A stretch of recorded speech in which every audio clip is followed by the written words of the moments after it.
Hello guys, welcome to my channel, and today we are going to talk about first aid. With me I have a special guest and people who are going to take us through the practical bit, how we are going to help someone who is not bleeding and someone who is bleeding. So without further ado, allow me to welcome them so that they can show us practically how to help someone who is not bleeding and someone who is bleeding. So welcome. Thank you so much. Still Raphael, my name. We continue from maybe where we stop. The bleeding. When I talk about bleeding, we are talking about two types, the internal bleeding and the external bleeding. And today, we'll try and capture the external bleeding part of it, the nose bleeding and the severe bleeding. For a nose bleeding, those tumeona inakuwa common most of the time.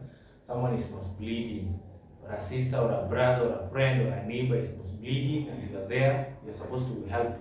So what are some of the things that maybe we should consider or we should do so that we make sure that we do it the right way and we'll be able to do practically. So what is nose bleeding in the first place? Nose bleeding, it is the rupturing of the blood vessels inside the nostrils.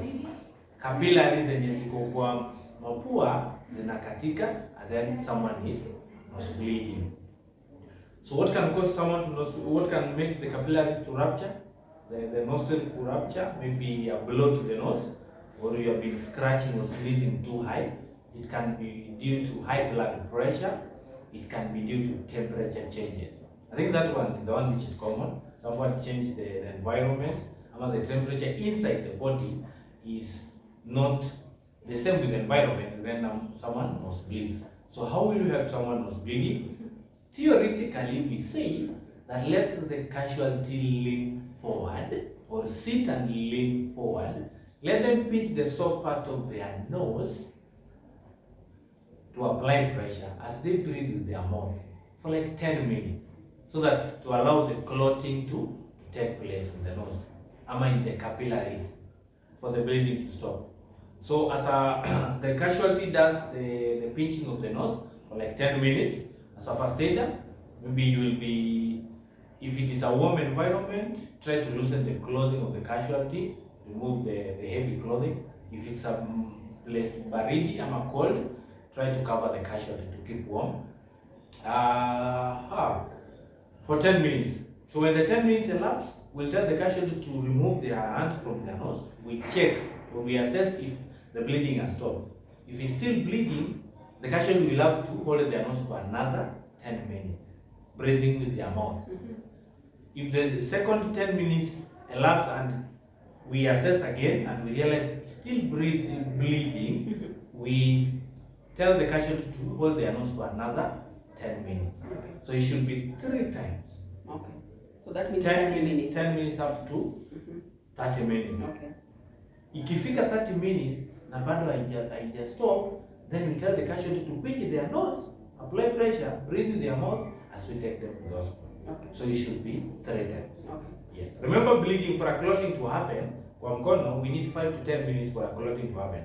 That's what we deal with the nose. Okay. So apply for 10 minutes, and then we assess after every 10 minutes, mara tatu is supposed to stop. After 3 times, then we take them to the hospital. Okay. Yes. During this process, we can be sponging our casualty using a lukewarm water. Tunakuwa na issue ya maji baridi.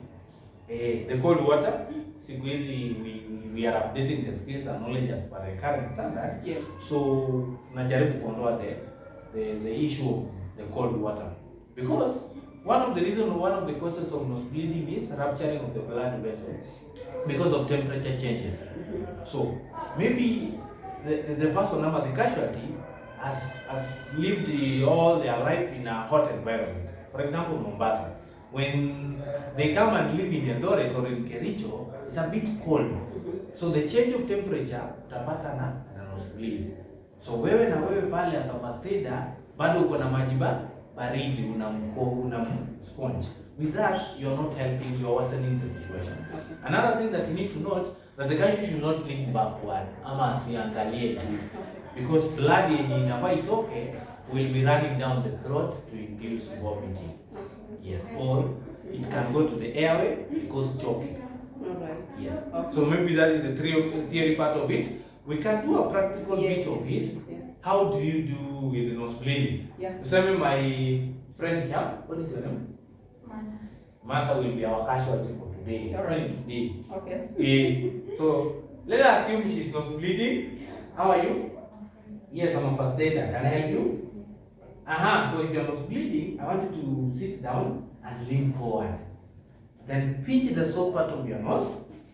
And then this itakuwa kama to absorb whatever blood in a leak. Okay. I want you to breathe with your mouth for like 10 minutes. So after 10 minutes, I will check and I see if it stopped. I'm still bleeding. We assess. So the guy is still bleeding. Can you pinch again your nose for another 10 minutes, breathing with your mouth? For my case, I can be sponging the casualty with a lukewarm water. Hivo. Jaribu control and regulate that temperature. Alright. Yes. The second 10 minutes imeisha, it's now 20 minutes. I'm going to assess kama imestop au bado. I just stop, so you hold again for another 10 minutes, breathing with your mouth. So apply pressure, breathing with your mouth. During this time, casualty hafai kuongea, hafai to chew, hafai to spit, hafai to cough, because hizo zitasumbua clotting. Alright. Yes. Imefika 30 minutes, can you remove your hands? Monica will stop. So for our case, it may stop. So if it stop, we just clean the around of their nose, evil with a lukewarm water. Alright. Then allow them to rest for some time, for like 5 to 10 minutes, then they will just go away. Alright. Yes. Okay. And with that, itakuwa sawa. If it does not stop for after 30 minutes, yes, then the casualty have to pinch the soft part of the nose again, yes, applying pressure and breathing in their mouth.